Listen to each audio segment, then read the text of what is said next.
Good morning, dear students. How are you all? So, children, in our last class, we started the chapter My Last Duchess. It's a poem, okay? And it's chapter number 17. It has been written by Robert Browning. And it was written in 1842. Do you remember? So, we started the chapter. Its title is My Last Duchess, and the meaning of Duchess is a wife of Duke. Duke means emperor या शासक. तो let's take a review whatever we have studied earlier.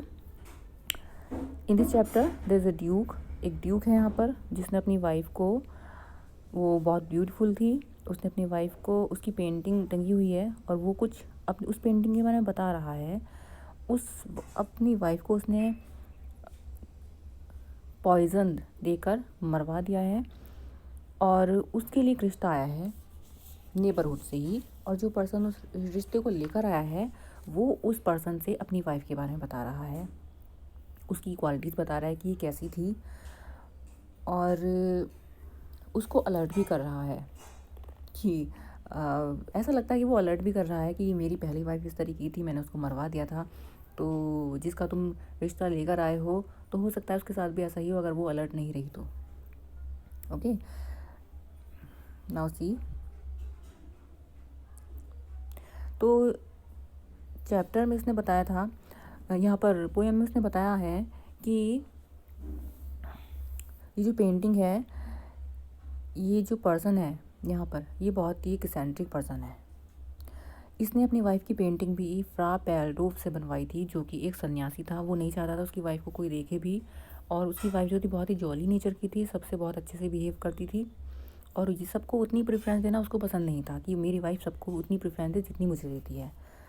Okay, so we studied this much part. Now let's see. So it was all one my favor at her breast, the dropping of the daylight in the west.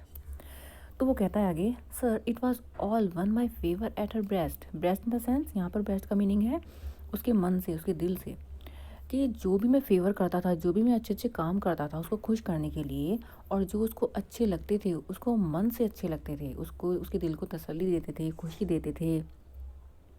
एक तरफ तो वो थे the dropping of the daylight in the west, और जो शाम को जो छिपती हुई जो सूरज की किरणें होती हैं वेस्ट में जो पड़ती हैं, वो भी उसको उतनी ही खुशी देती थी जितने कि मेरे जो काम थे करने के वाले, जो मैं कार्य करता था जिनसे उसको खुशी मिलती थी, वो काम भी उसको उतनी ही खुशी देते थे जितनी शाम को जब दिन छिपता है उस समय जो सूरज की किरणें पड़ती हैं वो अच्छी लगती हैं. The bow of cherries from officious fool broke in the orchard for her.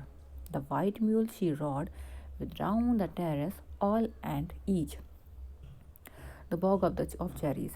Cherries की जो branches, bog means branches. तो चेरीज की जो ब्रांचेस हैं ऑर्चार्ड में, ऑर्चार्ड किसे बोलते हैं? Garden of fruits. वहाँ वो गार्डन में उसको उतनी ही खुशी देता था, उसमें जो फ्रूट्स लगे हुए थे उतनी ही खुशी देते थे, और वो एक ऑफिशियस, जैसे कोई ऑफिशियस फूल हो, यानी कि जिसको सिर्फ अपने को ही जो इम्पोर्टेंस देता है, सेल्फ इम्पोर्टेंस देता है, उसको सिर्फ वो ही चीज़ें खुशी देती थी.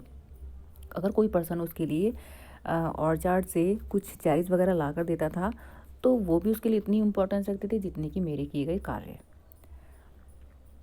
The white mule she rod with round the terrace all and each.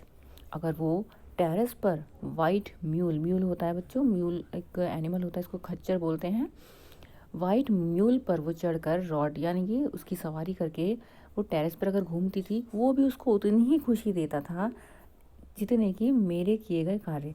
यानी कि अगर मैं उसके लिए कुछ करता था तो वो उन सब चीज़ों को इक्वल इम्पॉर्टेंस देती थी, उन चीज़ों से जितना अदर चीज़ों को इम्पॉर्टेंस देती थी. यहाँ पर ड्यूक चाहता था कि मैं उसका हस्बैंड था तो वो मुझे कुछ अलग से प्रेफरेंस दी. वो draw from her alike the approving speech. ये सब काम उसके ऐसे थे जो कि ये मुझे बोलने पर मजबूर कर रहे हैं, यानी कि ये सब बातें उसकी हैं जो मैं बता रहा हूँ. और blush at least she thank man good but thanked. और ब्लश, ब्लश मीन्स यानी कि चेहरे पर स्माइल आ जाना, गाल लाल हो जाना, एक ग्लो आ जाना।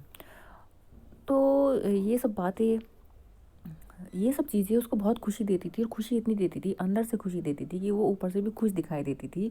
उसका चेहरा बहुत ही चीयरफुल लगता था, उसके गाल लाल रहते थे और बहुत ही हैप्पी लगती थी वो। शी थैंक्ड मैन, लोगों को वो धन्यवाद देती थी, लोगों को थैंक्स भी बोलती थी। गुड, अच्छी बात है। अब यहाँ पर वो कहते हैं अच्छी बात है, थैंक्स करना चाहिए था। Somehow I know not how as if she ranked, but फिर भी मुझे ऐसा लगता है कि कम से कम उसको इस बात का ध्यान रखना चाहिए था कि जो उसकी रैंक थी, रैंक मीन्स यानी कि वो मेरी वाइफ थी, वो मेरी डचेस थी। She was not an ordinary lady, वो कोई साधारण औरत नहीं थी, साधारण लेडी नहीं थी वो, कि वो किसी से भी बोल सकती है, किसी से भी बातचीत कर सकती है, किसी भी छोटे मोटे काम को वो इतनी प्रेफरेंस दे सकती है जितनी की प्रेफरेंस उसको मेरे काम को देनी चाहिए। मेरे जो किए हुए कार्य हैं उनको भी उतनी ही प्रेफरेंस देती थी वो जितनी ही अदर चीज़ों को देती थी। तो ये एक रैंक होती है, एक उसको अपनी डिग्निटी से नीचे नहीं जाना चाहिए था, उसको सोचना चाहिए था कि वो मेरी वाइफ है। My gift of a 900 years old name with anybody's gift. My gift of a 900 years old, यानी कि मेरे घर की जो परंपराएं थी 900 साल पुरानी, 900 years old, ये जो नाम हमारा, ये जो हमारी परंपरागत हमारा जो नाम चला आ रहा था, हमारी जो रैंक चली आ रही थी, लोगों की नज़रों में एक वैल्यू थी वो उपहार थे, कुछ गिफ्ट्स थे जो हमारे पास थे, विरासत में मिले हुए थे, उन चीज़ों को भी वो उतनी उन्हीं से कंपेयर करती थी जैसे कि एनीबडीज एल्सेस गिफ्ट, जैसे कि किसी और पर्सन का गिफ्ट हो। यानी कि एक 900 ईयर्स पुरानी चीज़ में जो तुम्हें विरासत में मिली हो, जो तुम्हें मिली हो आगे के लिए अपने और तुम उस चीज़ को भी कंपेयर, उसको भी उतनी ही प्रेफरेंस दे रहे हो जितनी कि किसी और पर्सन ने तुम्हें कोई गिफ्ट दिया है उसको उतना, तो it's not good at all, ये तो अच्छी बात नहीं है। Who would stoop to blame this sort of trifling. अब वो कहता है कि अब ऐसी ऐसी, स्टूप मीन्स झुकना, ट्रिफलिंग मीन्स तुच्छ, चीप हरकतें, बातें। तो कहता है कि ऐसी ऐसी घटिया बातों के लिए, ऐसी छोटी बातों के लिए, तुच्छ बातों के लिए कौन झुकेगा, झुकेगा मतलब कि कौन गिरेगा, कौन ब्लेम करेगा। अब यहाँ पर देखिए वो जो है पर्सन, ये खुद ये ब्लेम कर रहा है उसको, उसके ऊपर आरोप लगा रहा है, ब्लेम कर रहा है उसको, बट कह रहा है कि कौन करेगा इसको, ऐसे नहीं करेंगे। Even had you skill in speech which I have not to make your will. तो वो कहता है कि दिस ये जो स्पीच है, हालांकि तुम्हारे अंदर भी कोई कला हो सकती है बोलने की।